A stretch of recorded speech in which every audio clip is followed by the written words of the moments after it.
All right, we're back, and I'd like to provide for you a little bit of a word study on a word that you've had in chapter 1. It's the verb gnosko. So let's go ahead and start. Gnosko means I know. There's the noun gnosis, that is the word knowledge, and there's also a compound form using the preposition epi on the front of these words that means full and complete knowledge.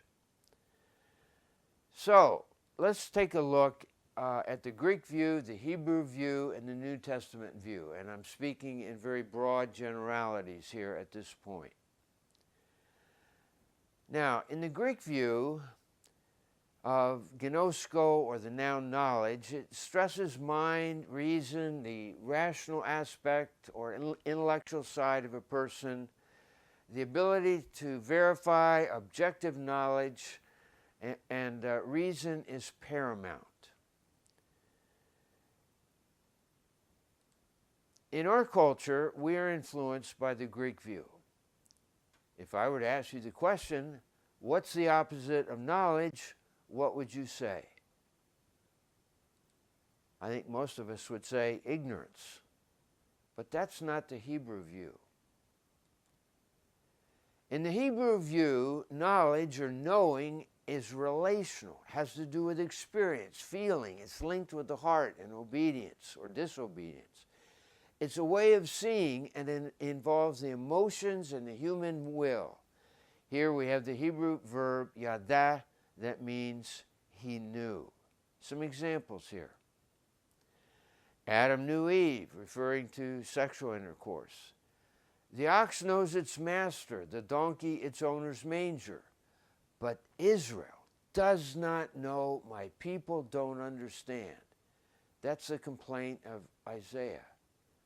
Here we have dumb animals that know, but the people of God don't know. Hosea also complains, my people perish from a lack of knowledge. Hosea is not saying here we need more teachers to teach people more things.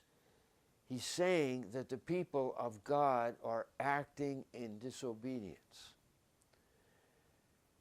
In Isaiah 47:8, a woman knows the loss of her child. Well, what is this knowledge? It's something that reaches to the deepest level of her being, the sense of loss and pain. And here you'll see the Spirit of the Lord that will rest upon him, combined with the spirit of knowledge from Isaiah. Now, take a look here at Jeremiah. He defended the cause of the poor and the needy. And so all went well. Is this not what it means to know me? That's what God says. Knowing God is directly related here to social justice for the poor and the needy. Now, when we get to the New Testament, we find that they are New Testament writers using New Testament words, but they're filled with the Old Testament meaning. For example, in Jesus' Thanksgiving prayer in Matthew 11, here's what he says. No one knows. Here's the compound verb epiginosko, parsed as a present active indicative third singular.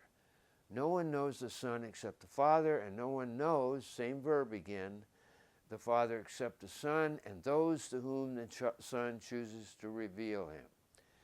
Now, here we have a contrast between an unmediated knowledge that Jesus possesses and a mediated relationship that applies to all others.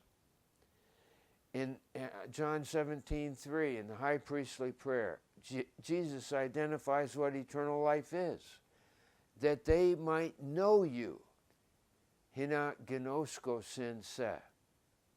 We have here a subjunctive, in order that they might know you, the only true God, and him who you have sent.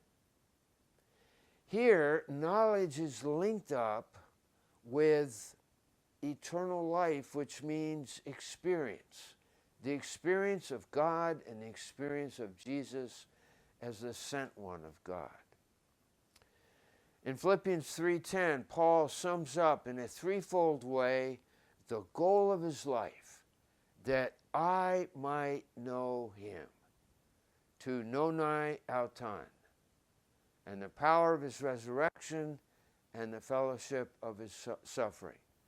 So knowledge here, knowing him, knowing the power of his resurrection, as well as the fellowship of his suffering.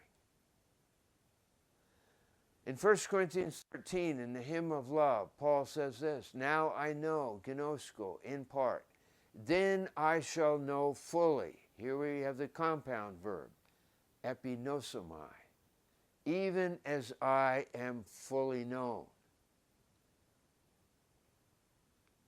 In Galatians, now that you know God, here we have a participle of the verb, nontes, or rather known by God. Now notice here, knowing God is an equivalent of being known by God. 1 Timothy, Paul says, God who desires that all people come to a complete knowledge, epinosin of God. 1 Corinthians 1:5, you were made rich in him in every word and all knowledge. This is far more than something intellectual. But there's more. Knowledge is linked up with love.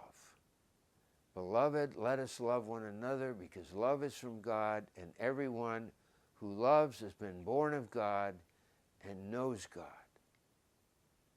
Knowing God is paired up with love.